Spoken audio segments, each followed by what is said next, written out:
My sister brought her kids over after school for just a few hours. Now she's changed her address to my apartment and is telling everyone I should move out. Hi everyone. Today's story will blow your mind, but really quick, if you enjoy this content, hit that subscribe button. Channel's been a bit quiet lately, and your support keeps it all going. Let's jump in. I never thought I'd be writing this, but I'm at my wit's end and need some perspective. I'm James, 28M, and I live alone in a 2-bedroom apartment in downtown Seattle. I work as a software developer from home, which requires focus and quiet, something that's become impossible lately thanks to my sister Emily, 26F. 6 months ago, Emily went through a messy divorce. I supported her through it all, late-night phone calls, helping her move, being there for her kids. Her ex-husband Mark was controlling and financially abusive, so I was genuinely happy when she finally left him. She got primary custody of their 3 kids, Tyler, 8M, Olivia, 6F, and little Nathan, 4M. The problems started 3 months ago. Emily got a job as a dental hygienist, and her shifts often run until 5:30 p.m. The kids get out of school at 3 p.m., and she asked if they could come to my place for a couple of hours until she could pick them up. My apartment is only 5 minutes from their school, while her place is across town. Just for a few weeks until I figure out after-school care, she said. I couldn't say no. These kids had been through enough with the divorce, and I wanted to be the supportive brother. The first week was fine. The kids would come over, do their homework at my dining table, watch some TV, and Emily would pick them up by 6 p.m. I'd give them snacks, help Tyler with his math homework, and it felt good being the cool uncle. But then things started changing. Emily began arriving later, 6:30 p.m., then 7 p.m., sometimes 7:30 p.m. Traffic was terrible, she'd say, or my boss needed me to stay late. The kids would be hungry by then, so I'd make them dinner. My grocery bill tripled. Then came the stuff. First, it was just their backpacks. Can they leave their school bags here? Emily asked. It's easier than hauling them back and forth. Sure, I said. Then it was changes of clothes, in case they spill something. Then toys. They get bored just watching TV. Then Tyler's Xbox. He can't focus on homework without his gaming break. My spare bedroom, which I use as an office, became a disaster zone. Toys everywhere, clothes scattered about, Nathan's crayon masterpieces decorating my walls, thankfully washable. My productivity plummeted. Client calls were interrupted by screaming matches over whose turn it was on the Xbox. My noise-canceling headphones became my most prized possession. 2 weeks ago, things escalated dramatically. I came home from a rare in-office meeting to find Emily directing a delivery guy who was hauling a bunk bed up my stairs. What the hell is this? I asked. The kids need a proper place to nap, she said, like it was the most obvious thing in the world. Nathan still needs his afternoon rest, and sometimes the older 2 get tired too. Emily, this is my home office. You can work from your bedroom, she said dismissively. Or the living room. You have a laptop, don't you? I was too stunned to properly object as she supervised the bed assembly in my office.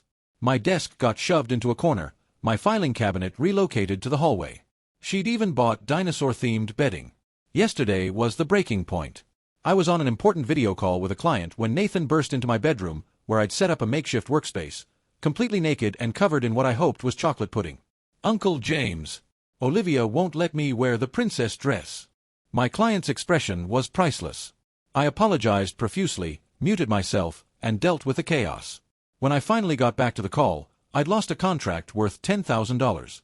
When Emily arrived at 8 p.m., a new record, I confronted her. This isn't working anymore. You need to find proper childcare. She looked at me like I'd slapped her. James, how can you say that? The kids love it here. This is their safe space after everything they've been through. It's not their space, it's my space. My apartment, my life. I thought family meant something to you, she said, tears welling up. These kids see this as their second home now. You can't just rip that away from them. Then she dropped the bomb. Actually, I've been thinking. It would make so much more sense if we just moved in. The commute is killing me, and the kids are here every day anyway. We could split the rent, and you'd have live-in help with cleaning and cooking. I laughed. I actually laughed because I thought she was joking. She wasn't. Think about it, she said, gathering the kids, who were now overtired and cranky. It's the logical solution. The kids need stability, and constantly shuttling between 2 places isn't providing that. She left before I could form a coherent response. Now I'm sitting in my chocolate pudding-stained bedroom, Surrounded by work papers, I had to move to make room for my temporary desk, wondering how I became the bad guy for wanting my own apartment back. I love my sister and my nephews and niece. I want to support them. But I never agreed to become a full-time caregiver or to give up my home. Emily seems to think that because I work from home, I'm not really working. She doesn't understand that her logical solution would end my career. Am I being selfish? How do I set boundaries without damaging my relationship with the kids, who really have been through hell? And how do I handle Emily's emotional manipulation? Because I know that's what this is, even if she doesn't realize it. I need to have another conversation with her, but I want to be prepared. Any advice on how to approach this without becoming the villain uncle who kicked out his struggling sister and her kids? Update 1. 2 weeks later, she started moving in without my permission. I want to thank everyone who responded to my original post. Your advice gave me the courage to have a serious conversation with Emily. I prepared talking points, researched after-school programs in her area, and even found several with sliding scale payments. I was ready to be firm but supportive. That conversation never happened. The day after I posted, I came home from a coffee shop, one of the few places I can work peacefully now, to find Emily's car in my parking spot. Inside, she was rearranging my living room furniture. "What are you doing?" I asked. "Making space," she said cheerfully. "This layout is much more kid-friendly. You had too many sharp corners exposed." She'd pushed my couch against the wall, moved my coffee table to the basement storage, and set up what looked like a play corner with foam mats and toy storage bins. My living room looked like a daycare center. "Emily, we need to talk about boundaries, dash." "Oh, I know you were stressed the other day," she interrupted. "So I thought I'd show you how easy this could be. Look how much better the space flows now." I tried to stay calm. "You can't just rearrange my apartment without asking." "Our apartment," she corrected. "I talked to Mom, and she agrees that families should stick together. Actually, she's coming by later to see how nicely this is working out." My blood ran cold. Emily had weaponized our mother, Patricia, 55F, who has very strong opinions about family obligations. Sure enough, Mom arrived an hour later and gushed about how homey the place looked with the kids' touches. "James, this is so wonderful of you," Mom said. "After everything Emily's been through, it's beautiful to see you stepping up." I tried to explain that this was temporary, that Emily was overstepping, but Mom waved me off. "Don't be silly.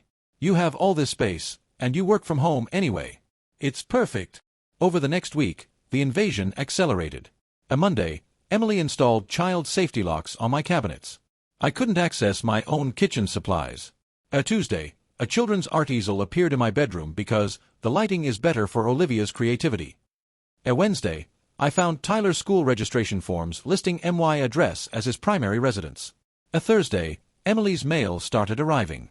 She'd officially changed her address.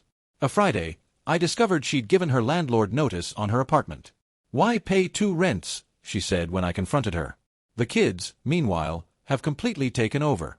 Nathan now calls my bedroom Uncle's room in our house. Olivia has claimed my bathroom as hers because it has a better mirror for her fashion shows. Tyler informed me that he needs the Wi-Fi password changed because his friends are coming over for a gaming tournament. I've tried setting boundaries. I put a lock on my bedroom door. Emily picked it because, what if there's an emergency? I created a house rules list. The kids used it for drawing paper. I demanded she contribute to bills. She bought groceries, all kid food, and declared us even. Work has become impossible. I've lost 2 more clients due to missed deadlines and interrupted meetings. When I explained this to Emily, she suggested I was being too rigid and should embrace a more family-friendly career. "Maybe this is a sign," she said. "You could watch the kids full-time and I could support us. Childcare is so expensive, and you're here anyway." I nearly choked. "I make 3 times what you do." "Money isn't everything," she replied. "Family is." The manipulation has gotten worse. She started telling the kids that I'm grumpy when I enforce any boundaries. Last night, Nathan asked me, "Uncle James, why don't you want us to live here? Don't you love us?" Emily was behind him, watching my reaction with a small smile. I'm now actively looking for a new apartment, but the rental market is insane. Everything in my price range is either too far for my clients or smaller than what I have. Emily found my apartment searches on my laptop. Yes, she's using my computer now too, and cried for an hour about how I was abandoning family. She's also started a campaign with our extended family. I'm getting texts from aunts and unsins about how wonderful it is that I'm helping Emily. My cousin called me a hero. They all think I invited her to move in. When I correct them, Emily has already told them I'm just being modest. The final straw came yesterday. I overheard Emily on the phone with someone, a lawyer, I think, discussing tenant rights and establishing residency. She mentioned that she's been here for over 30 days with mail delivery, which apparently means something legally. I'm scared I'll never get my apartment or life back. I'm working from my car most days now, burning through data on my hotspot.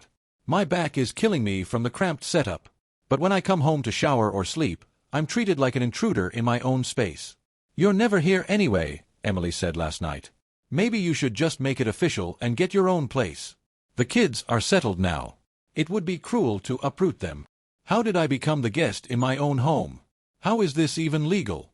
And how do I fix this without becoming the family villain who made 3 innocent kids homeless? I'm meeting with a lawyer tomorrow, but I'm terrified of what Emily might do when she realizes I'm serious about reclaiming my space. She's already proven she'll use the kids as emotional weapons. Any advice from people who've dealt with similar situations? I'm particularly interested in hearing from anyone who knows about tenant law and how to handle the family dynamics. Because right now, I'm losing on both fronts. Update 2, 1 month later, the family meeting from hell. I've been trying to write this update for a week, but I keep having to stop because I get so angry. Deep breaths. Here we go. After my last post, I followed through with the lawyer consultation. The news wasn't great. Emily had indeed established residency, and evicting her would be a months-long legal process. The lawyer suggested I try mediation first, both for legal reasons and to preserve family relationships. I also took Reddit's advice and started documenting everything. Screenshots of texts where Emily admitted she moved in without permission. Photos of my apartment's transformation into a daycare. Records of lost income from client cancellations. Videos of the chaos during my work hours. I thought I was building a solid case. Emily, however, was building an army. 2 weeks ago, she orchestrated what she called a family meeting at my apartment. I came home from my car office to find not just Emily and the kids, but also our parents, Patricia and Robert, our older brother Michael, 32M, and his wife Jennifer, 30F, our Aunt Barbara, Mom's sister, Emily's best friend Ashley, 27F, who she introduced as her support person. They were all sitting in MY living room, on MY furniture, what was left of it, eating MY food, discussing MY life. James, Mom said brightly. Perfect timing. We were just discussing the living situation. I should have left right then. Instead, I sat down, thinking I could reason with them. Emily had prepared a fucking PowerPoint presentation. I kid you not.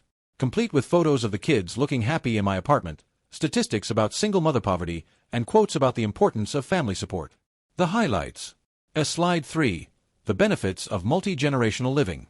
Slide 7. How James's lifestyle impacts the children, featuring a photo of my gaming console, implying I'm immature.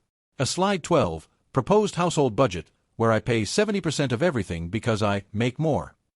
Slide 18. The trauma of displacement on children, complete with crying child stock photos. When she finished, everyone turned to me expectantly. Thoughts? Emily asked sweetly. I lost it. Not yelling, but firmly and clearly, I laid out everything. How she'd invaded my space without permission. The financial impact on my career. The deception and manipulation. My need for a workspace and privacy. But Mom started. Is not entitled to destroy my life. I snapped. The room went silent. Then Nathan started crying. Of course. See, Emily said, comforting him. This hostility is exactly why I'm concerned about the environment here. That's when she dropped her nuclear bomb. She turned to our parents and said, I didn't want to mention this, but James has been bringing women over. Different ones. The kids have seen things. Inappropriate things. I was stunned. That's a complete lie. Tyler told me he saw a woman leaving your room last Tuesday morning, Emily continued. Tyler looked confused. That was the pizza lady, Mom. Uncle James gave her money for pizza. Emily ignored him. I just think if James wants to live that lifestyle, maybe he should be the one to relocate. The kids shouldn't be exposed to a revolving door of overnight guests. My brother Michael, who'd been quiet, finally spoke up. Emily, that's ridiculous. Even if James was dating, it's his apartment. Thank God, I thought. Someone sees reason. Actually, Jennifer added, we've been thinking. If James moves out, Michael and I could move in with Emily. We're trying for a baby, and it would be nice to have built-in babysitters. I stared at my brother. He wouldn't meet my eyes. The meeting devolved from there. Aunt Barbara suggested I was being selfish. Ashley accused me of not understanding single mother struggles. Dad said something about manning up that made me want to scream. Only Michael seemed conflicted, and when I cornered him later, he admitted Jennifer had been pressuring him about the opportunity my situation presented. "Dude, I'm sorry," he said. "But Jennifer thinks if we side with Emily now, we can take over the lease when you leave. This apartment is rent-controlled. Do you know how hard those are to find?" My own brother was plotting to take my apartment. The meeting ended with Emily proposing a trial period, where I would temporarily stay with our parents while the kids adjusted to the space. During this time, she'd pay the full rent, and I could visit within reasonable hours. I laughed. Actually laughed. "Get out," I said. "All of you. Except Emily and the kids, because legally I apparently can't kick them out. But the rest of you, get out." Mom cried. Dad called me disappointing. Aunt Barbara muttered about selfishness. Ashley threatened to expose me on social media, for what, I don't know. Michael and Jennifer left without a word. Since then, I've been living in a war zone. Emily has changed the Netflix password. Accidentally used all my expensive shampoo for the kids' craft project. Scheduled playdates during my important calls.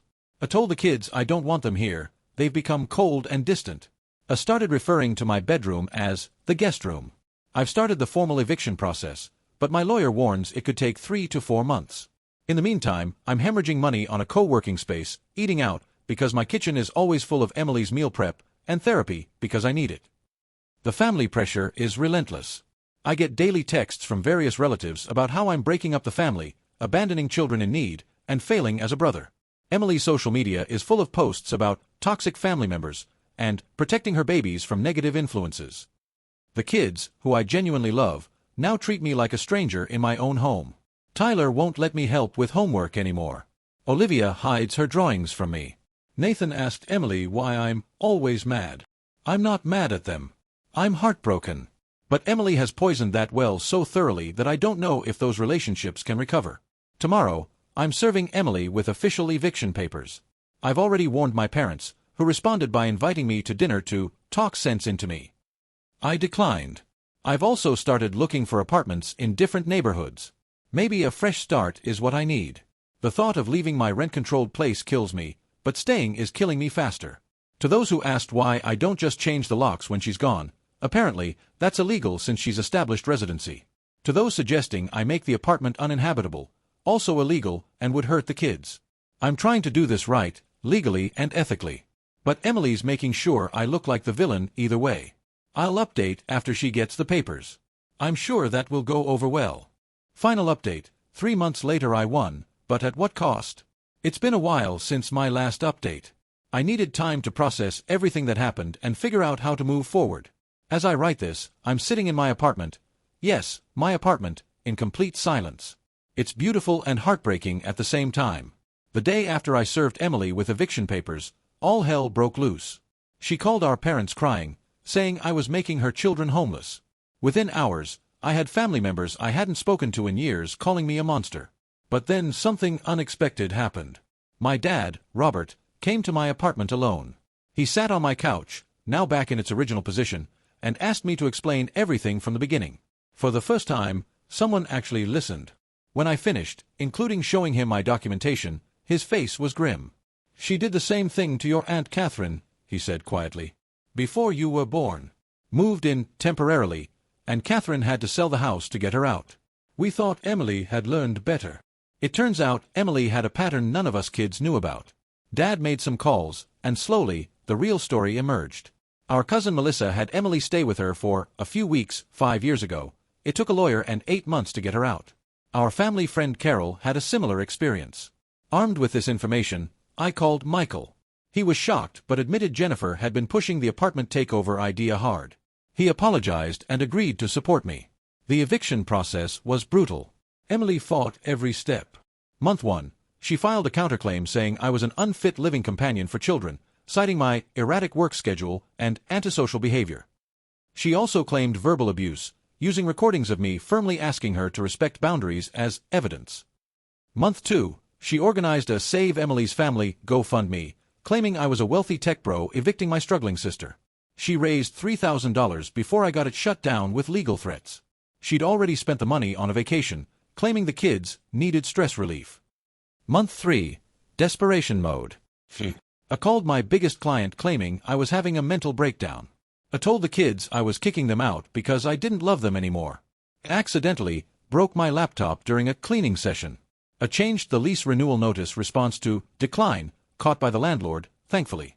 I spread rumors I was on drugs, which led to a CPS visit, quickly resolved, but humiliating. The turning point came when Tyler, the oldest, overheard Emily coaching Nathan on what to tell the judge at the eviction hearing. She wanted him to say I'd been mean to him and that he was scared of me. Tyler found my number in Emily's phone and called me. "Uncle James? Mom's lying about you. I know you're not mean. You just want your house back." He was crying. "I'm sorry we ruined everything." That brave kid testified at the hearing. He told the judge how his mom had lied, how she'd told them to be extra loud during my work calls, how she'd said I didn't love them anymore. The judge was not amused. Emily was given 30 days to vacate. Those 30 days were tense. She alternated between a begging for another chance, a threatening to destroy my reputation, a love bombing me with cooked meals and clean spaces, a telling the kids this was their last month with family who cared. I stayed strong, mostly thanks to therapy and a support group for people dealing with manipulative family members. The day she moved out, she left a letter. I won't share it all, but the gist was that I'd chosen my selfish lifestyle over family, and when I died alone, I'd regret this. The aftermath. The kids. I've maintained contact with them through supervised visits at our parents' house. Tyler still calls me sometimes. Olivia sent me a drawing of my apartment with a note saying, "Sorry we messed it up." Nathan doesn't really understand what happened. I'm working with a family therapist on rebuilding these relationships. Emily, she moved in with Ashley. Last I heard, Ashley was looking for a lawyer. Some people never learn. The family, divided. My parents and Michael support me now. Others think I'm heartless. I've had to block several relatives on social media. Thanksgiving was interesting. Work, slowly recovering. Lost some clients permanently, but gained new ones. My reputation took a hit, but deliverable quality is speaking for itself again. Me, in therapy, working through guilt, anger, and grief. I love those kids, and watching Emily use them as weapons nearly broke me. But I'm learning that love doesn't mean accepting abuse. The apartment, mine again. Quiet. Productive. Sometimes too quiet. I bought Tyler an Xbox game he wanted and keep it here, just in case. Hope isn't gone. Lessons learned. 1. Family isn't entitled to destroy your life. 2. No is a complete sentence. 3. Document everything from day 1. 4. Patterns of behavior don't change without intervention. 5. Kids see more than you think. 6. Some bridges need to burn for your own survival. To everyone who said I should have stopped this on day 1, you were right. To those who said family is everything, it's not. To those who've been through similar situations, I see you, and it does get better. My apartment is peaceful now. My career is recovering. The kids know I love them, even if they don't fully understand why I had to do this. And Emily, she's someone else's problem now. I won. But looking at the empty corner where the dinosaur bunk bed used to be, where Nathan would nap while I worked, where Tyler would game and Olivia would draw, sometimes I wonder if anyone really won anything at all. But I'm free. And that has to be enough. Thank you to everyone who followed this saga. Your support, advice, and shared experiences kept me sane. If you're dealing with similar boundary-crossing family members, please know. You're not crazy. You're not selfish. You deserve your own space. And sometimes, love means saying no. Take care of yourselves out there. James.